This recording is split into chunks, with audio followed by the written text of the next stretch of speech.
O nosso protagonista acaba indo parar em outro mundo de fantasia. Com sua habilidade de devorar monstros e conseguir as habilidades deles, esse mundo era como um paraíso para ele. E assim, usando essa habilidade, ele começa a se aventurar nesse novo lugar. Esta é a parte 8. Se ainda não viu as partes anteriores, deixarei uma playlist abaixo para vocês. Agora continuaremos de onde paramos. Uma menestrel errante chamada Fielina entra em uma taberna para mostrar seu talento de bardo. Logo ao entrar, percebe que tem pequenos mercenários e um aventureiro. Também, no fundo, parece haver uma pessoa bêbada, mas ela não se deixa enganar. Ele está vestindo com ótimas armaduras, podendo até mesmo ser alguém com alguma história. E nada de bom virá ao se envolver com eles. Mercenários e um aventureiro. Mercenários lutam com pessoas e aventureiros com monstros. Ambos têm uma tendência de subestimar um ao outro. Parece que ela não poderá contar o conto dos mercenários sobre o herói da guerra ou o conto do aventureiro sobre a batalha sangrenta da Hidra. Se eles começarem uma luta porque cantou algo errado, deve dizer adeus às suas gorjetas. Mas, felizmente, ela tem uma carta escondida que conseguiu recentemente. Assim, anuncia para todos que a música vai começar. A música do príncipe que derrubou o rei demônio e os cavaleiros que controlavam o dragão. Rapidamente, os mercenários ficam surpresos e dizem que essa senhorita musicista sabe como agradar o público. Outro diz que não há ninguém hoje em dia que não conheça essa história.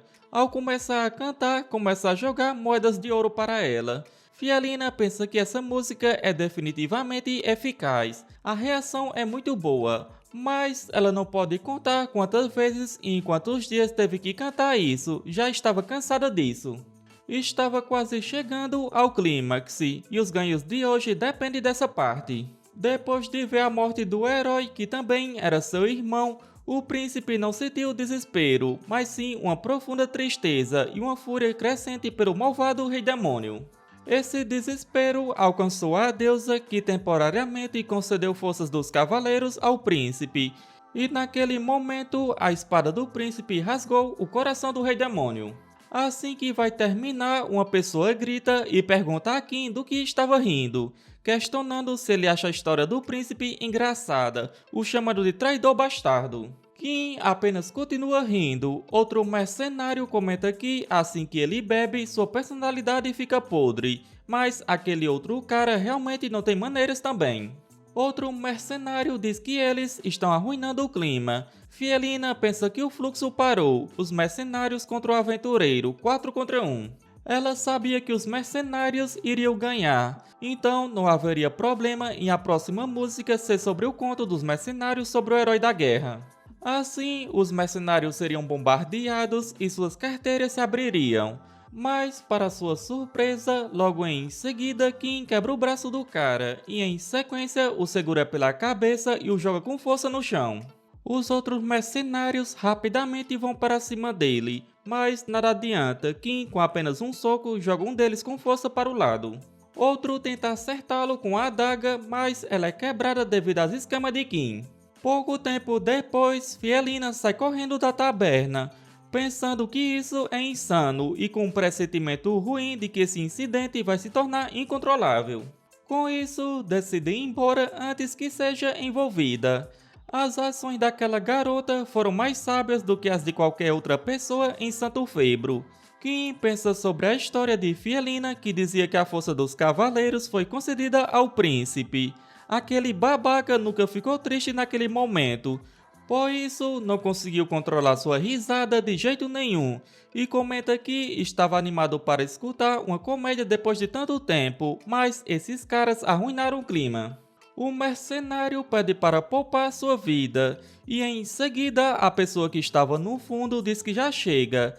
Ela fala que não sabe qual é o problema, mas reconhece a tal violência horrenda e desnecessária, afirmando que ele não irá mais atormentar os fracos, pois ela, a cavaleira sagrada Fiorcruid, não vai perdoá-lo.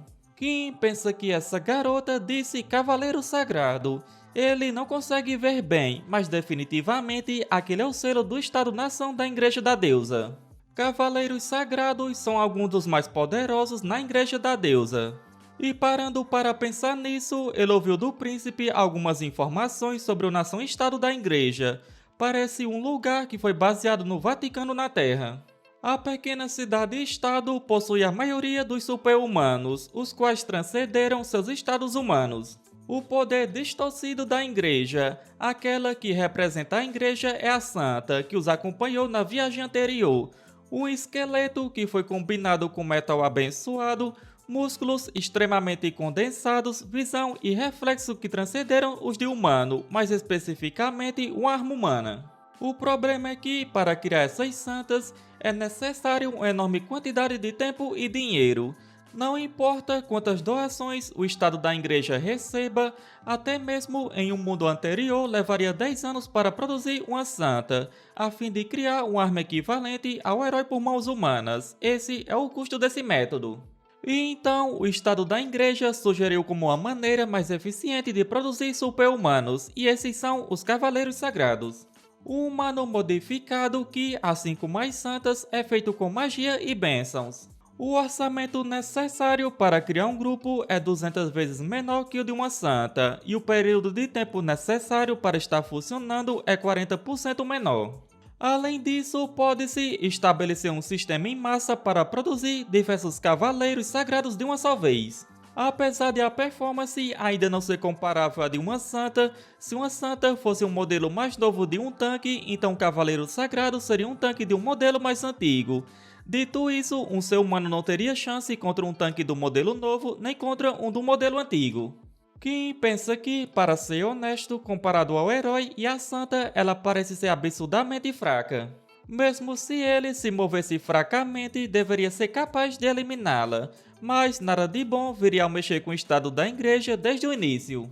Assim, ele solta o homem e questiona se ela estava satisfeita. Após isso, pergunta o que há de errado com ela. Fiocruid diz que foi inesperado ele deixá-lo ir tão obedientemente, já que, geralmente, as pessoas que implicam com os mais fracos não ouvem suas palavras sem fazer estadalhaço. Kim fala que acha que ela esqueceu uma coisa, foram eles que o provocaram e o ameaçaram, e ele apenas deu o troco. Ela fica um pouco surpresa, dizendo que as ações dela agora foram erradas. Kim diz que, tirando a palhaçada, foi um trabalho muito ruim, nem vale a pena pagar para ver. Logo em seguida, ela fica envergonhada com Kim e se afasta dele. Devido a isso, Kim pensa que já descansou o suficiente e agora tem que partir, pois é questão de tempo até encontrá-los. O Condado de Febro foi um território que não foi muito afetado pela grande invasão do exército do Rei Demônio, pois não tinha nada de muito valor para as forças militares. Naquele momento, a principal estratégia do exército do Rei Demônio era focar em atacar as áreas-chave da humanidade e paralisá-las.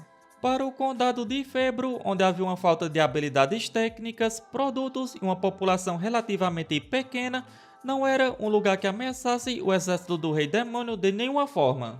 Contudo, depois da guerra, o Condado de Febro se transformou.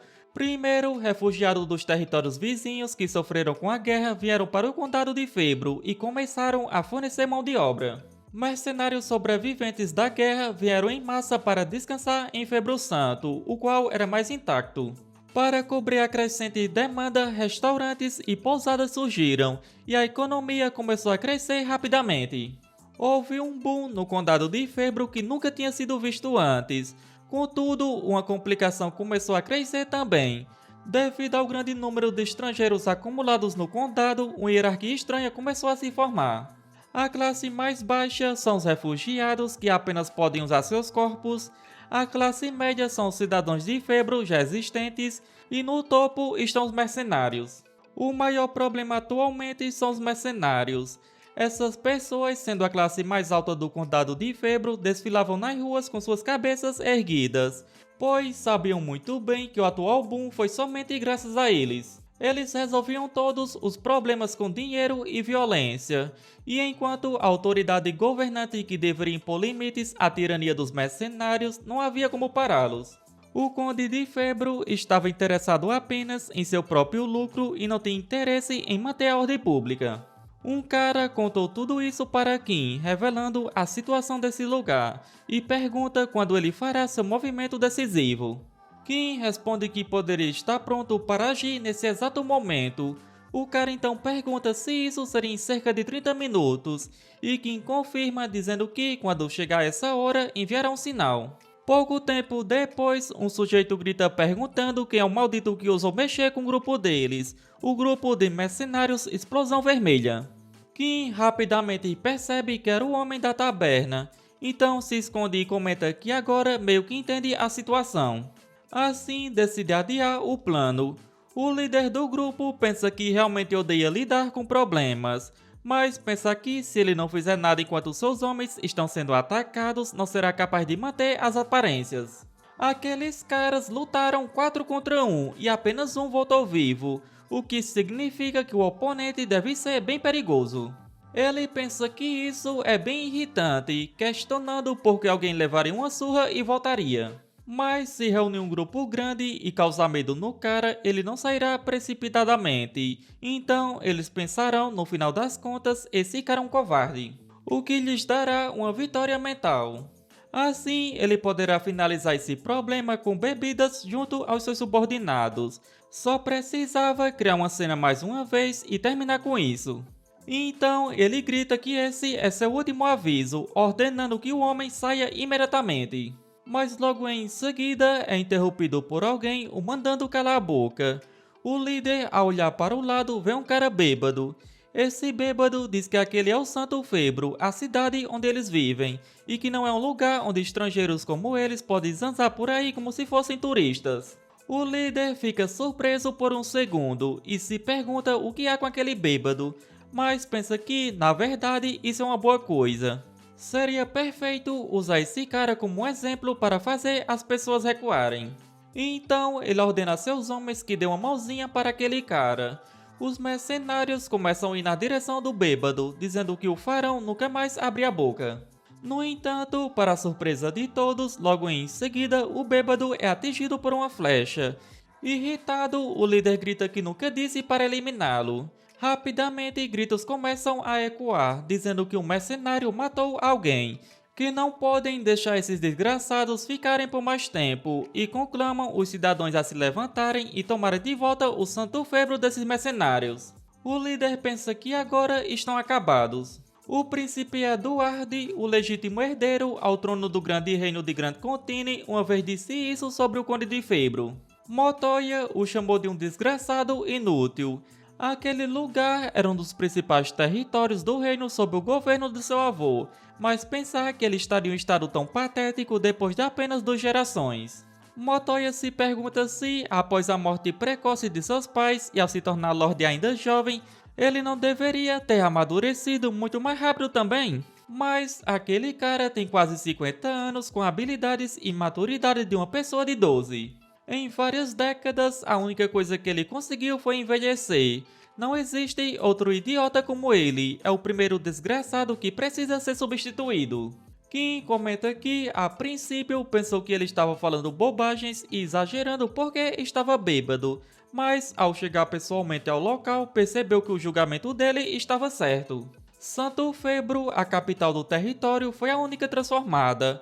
Os arredores do território estavam longe de serem favelas. Não havia exército nem muralhas para proteger as pessoas, tornando um lugar não muito diferente de um campo de caça para bestas selvagens e monstros. Em outras palavras, era um lugar confortável para ele. Durante o dia, ele ia ao rio, à floresta e às montanhas para caçar e comer monstros. À noite, trocava o resto dos monstros na guilda de aventureiros. Com o dinheiro obtido nas trocas, ele ia ao bar e ouvia os músicos. Viveu assim por 2 semanas. Eram dias realmente cheios de paz e massacres no campo. Como ele só tinha 1 ano, até ter que voltar ao reino, poderia se questionar porque estava perdendo tempo dessa forma. Mas esse era um processo necessário. Depois de sair da grande floresta, ele adquiriu várias habilidades novas. Até agora, era extremamente grato àqueles 2 caras que lhe ofereceram grandes oportunidades. Graças a eles, a utilização de suas habilidades se tornou mais ampla. No entanto, o problema era que, diferente de quando comeu Trolls e o dragão, ele ganhou tantas habilidades em tão pouco tempo que não conseguiu descobrir completamente o que podia e o que não podia fazer. Assim, não estava tão familiarizado com as habilidades que aqueles caras voluntariamente lhe ofereceram. Portanto, por 2 semanas, enquanto ia e voltava do rio para as montanhas, ele testou suas habilidades. E, depois de sair do bar, foi para o lugar onde tinha prometido anteriormente que iria. A pessoa que encontrou era o agente do príncipe, um assassino real. Após entregar seu relatório, Kim comenta que o plano era substituir os lords por aqueles que se encaixam com os gostos dele. Kim pensa que, depois que um lord fosse substituído, os monstros aumentariam em poder no caos que surgiria, o que seria uma boa coisa para ele. O assassino pergunta quando Kim fará um movimento decisivo. Kim diz que começar uma revolta na cidade inteira não seria difícil, ele poderia fazer isso agora mesmo. 30 minutos depois, o assassino acerta o bêbado com a flecha, mas, na verdade, o bêbado era Kim disfarçado. Ele pensa que seria preciso muitas pessoas para começar uma revolta, e já havia muitos instigadores com ele, então só precisava mudar um pouco sua voz. Em seguida, Kim grita dizendo que um mercenário matou alguém. Ele estava utilizando a voz da santa como uma jovem mulher, a voz de um homem de meia idade que viu algo que não deveria ter visto quando estava na Terra, a voz de um jovem detetive do departamento de polícia de Los Angeles que o perseguia como se quisesse matá-lo, e por último, o rugido do dragão.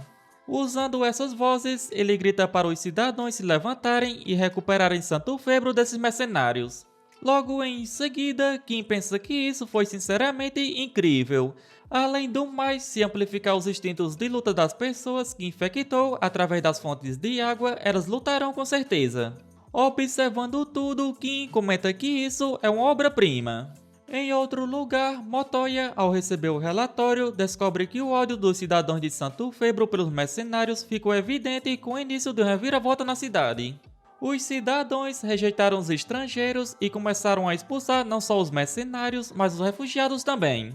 No fim de tudo, cidadãos, mercenários e refugiados entraram em uma onda de violência e o Conde de Febro perdeu sua vida em meio ao caos. Motoya pensa que isso é perfeito, como esperado, ele lidou com as coisas de forma excelente. Em seguida, Motoya grita questionando como uma situação dessas poderia acontecer, e decide adicionar uma nova cláusula às leis de gerenciamento de territórios. Mesmo que haja um herdeiro legítimo para o território, se o pontífice da Igreja da Deusa e o rei julgarem o Lorde como indigno, o Lorde poderá ser removido da linha de sucessão. Além disso, o número de mercenários permitidos em um mês em cada território deve ser inferior à metade do número de soldados do exército do território. Motoya pensa que tudo está indo de acordo com o planejado. E assim, chegamos ao final deste vídeo. Como sempre, espero que tenham curtido. Não se esqueça de deixar o seu like e se ainda não é inscrito, não custa nada se inscrever. Isso me motiva bastante a trazer novos vídeos o mais rápido possível. Se chegou até aqui, só tenho a agradecer. Nos vemos no próximo vídeo. Falou!